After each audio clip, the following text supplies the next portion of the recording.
I was raised in your typical traditional two-parent household.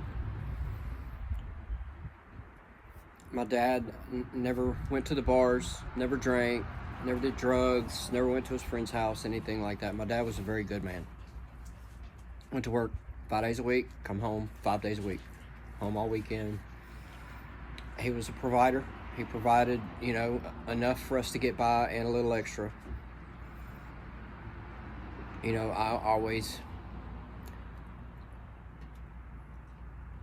I never went without, but I was always like, why couldn't I have what they have? That level. I guess you call it lower middle class.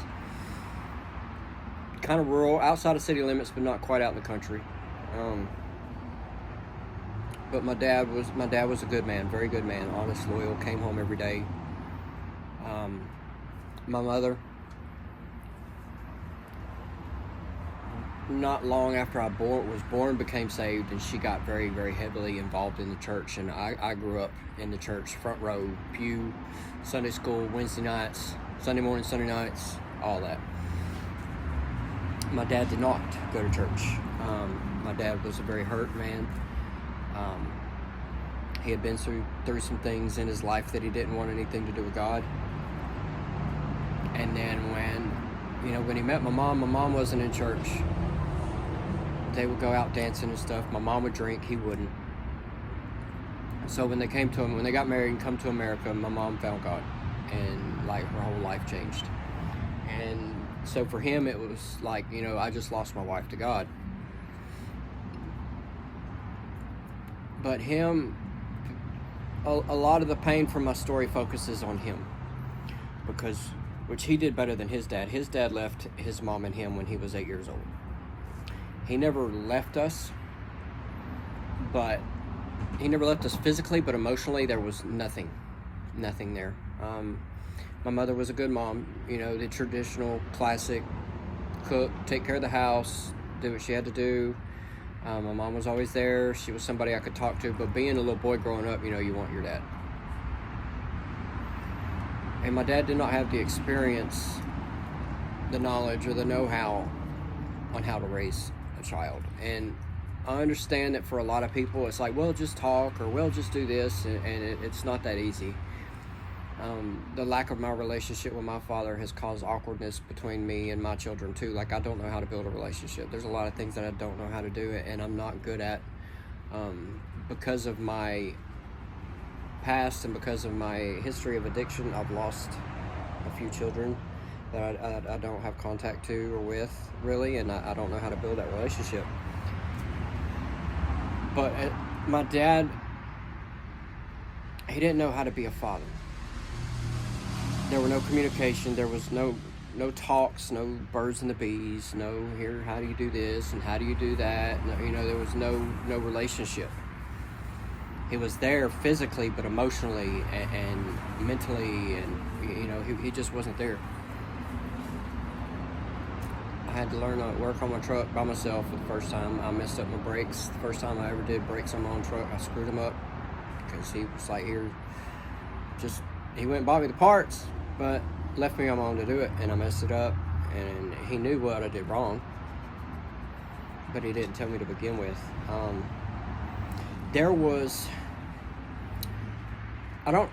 A lot of my life is very cloudy. I don't remember much before. I don't really remember much at all about my childhood or growing up. The things I do remember are generally not good. I know my mom had to argue with my father to get him to take me out to eat once a week, and even when we would go out and eat, he would sit behind his newspaper, drink his coffee, and smoke his Winston cigarettes, and that would be it. It was just a go out and eat. There was no conversation, there was no talking, there was none of that. He would sit behind his newspaper. So I would pick up this little magazine called a Wheels magazine, and it was like a little classified thing for people selling cars, and I've always been into cars and trucks, always. And I would read that, and I would go through and find a car I would like and just like bring it up to him just to try and spark conversation, and it would just be like, yeah, that was the end of it. No conversation. Walking through our living room, the front door was at one corner and the hallway was at one corner, so I'd walk diagonal across the living room in front of him, and it was just like there was never any real conversation. Maybe sometimes we'd make a goofy face, but like no real conversation. At nights he would sit in front of the TV. I would sit in front of the TV with him, not knowing how to start a conversation because there was no real communication skills between me and him. I didn't know how to approach him. I didn't know how to talk to him. I didn't know how to get him to talk, because when I would try and get him to talk, there would be silence. I would have to go to my mom for everything. Asking to go stay the night at a friend's house for the weekend, it'd be like, well, you need to ask your dad. Like, well, I don't know how to ask dad. And we would go into the living room together, and she would ask him, and it was the weirdest thing. He would just sit there in silence, staring at the TV, like waiting on him to respond. Like, why doesn't he respond? And he would sit there, and he would sit there, and he would sit there, and like, why aren't you answering me? What are you doing? I guess so, and da da da da. There was like this invisible wall of awkwardness, like that I could not penetrate, that I could not get my heart through, that I couldn't understand. There was no bond. There was a bond, like a father-son bond, was never built. There was this wall of like, this man is a stranger. I don't know who this man is. And for me, growing up not understanding why people are the way they are does a lot of damage to us when we're kids. Not understanding that people have their own traumas, their own pains, their own history. Not understanding that and not knowing about that does a lot of damage. I didn't understand that my dad's dad had left him when he was 8. I didn't understand that the church had hurt my dad when he was younger. I didn't understand the life that he lived, the pain that he went through, and I didn't understand that he was so poor, people made fun of him, and he had no friends, and he couldn't make friends. There were so many things I didn't understand, and that lack of understanding didn't lead me to be angry with him. It didn't lead me to blame him. It didn't lead me to really hate him. It led me to hate myself. For me, personally, it wasn't like, why are you ignoring me? Or like, let me rephrase that, why are you ignoring me? Why don't you love me? Why don't you want me? What's your problem with me? Why are you being like this to me? You're a terrible father, and da-da-da-da-da, and this and this and that. He was a good man, so I still looked at him as a good father. And I equated being a good man to being a good father. So all the qualities that I saw in him as far as being a good man is what I loved about him, but at the same time, there was no emotional relationship. There was no emotional, spiritual, soul level bond with him. And that part of me ended up being so broken because I didn't blame him, I blamed myself. For me, it was like, what's wrong with me that you don't love me? What did I do wrong to make you not want me? What's so bad about me that I'm not good enough for you?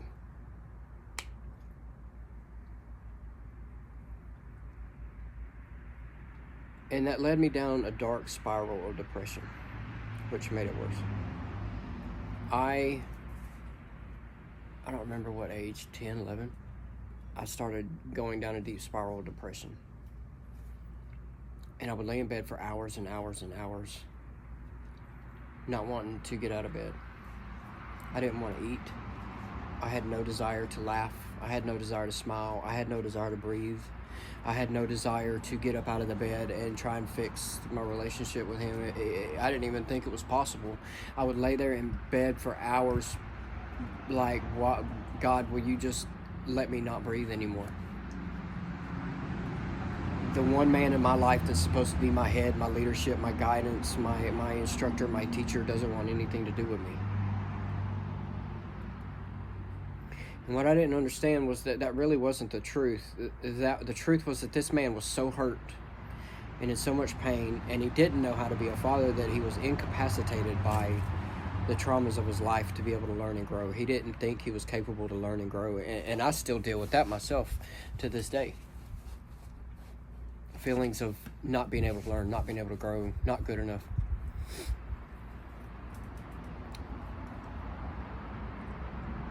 And I just didn't want to exist anymore, because this one man that I looked up to and that I wanted so desperately to be my father just didn't know how to.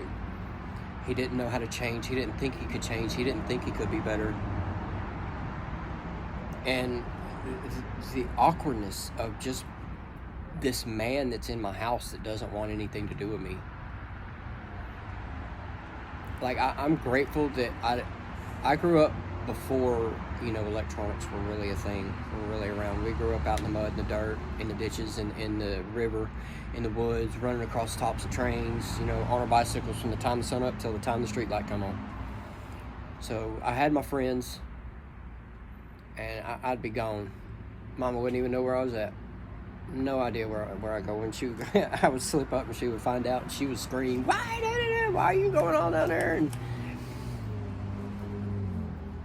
But no matter how much fun I had outside the house,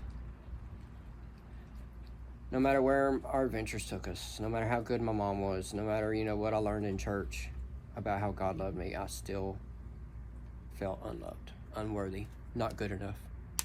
A reject, a loser of a son, someone that didn't belong, someone that shouldn't be around. I had no desire to be on this earth because of one man.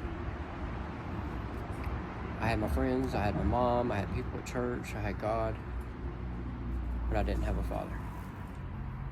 I had this man that was in my house that wanted nothing to do with me. That's how I felt. That's how I looked at life. That's how I looked at things. I know I grew up with a father, and I've heard people's stories of growing up without a father and being raised by a single mom, and I feel for them. Because, I grew up with a man in the house that didn't love me, even though he was my father. And he loved me and provided for me, but he didn't show it. And for me, being a kid, 8, 10, 12 years old, there's a certain type of love that's needed in order to feel accepted, to feel loved. And gifts and presents ain't it. Having a roof over your head ain't it. The one-on-one time is where it's at. And I didn't have that.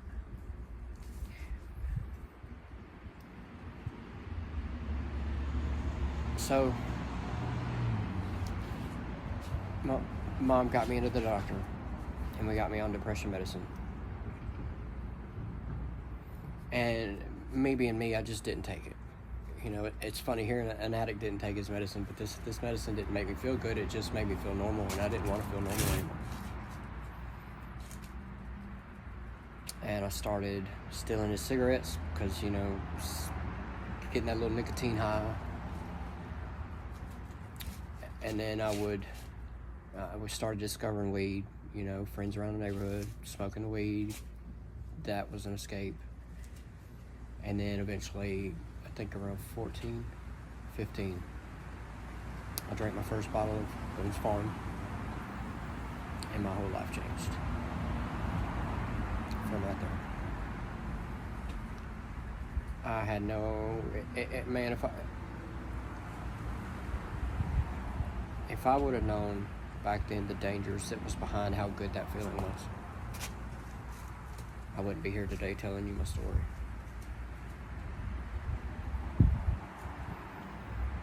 I'm going to continue in another video. I'm going to go more towards my mom and the religion side. I'm going to break this story down into smaller bite-sized pieces. There's a lot, and I don't want to put a whole 2-3 hour video on here. For those of you that have stuck through this long, subscribe, like the video, and I will be posting more. I love y'all. Have a blessed day.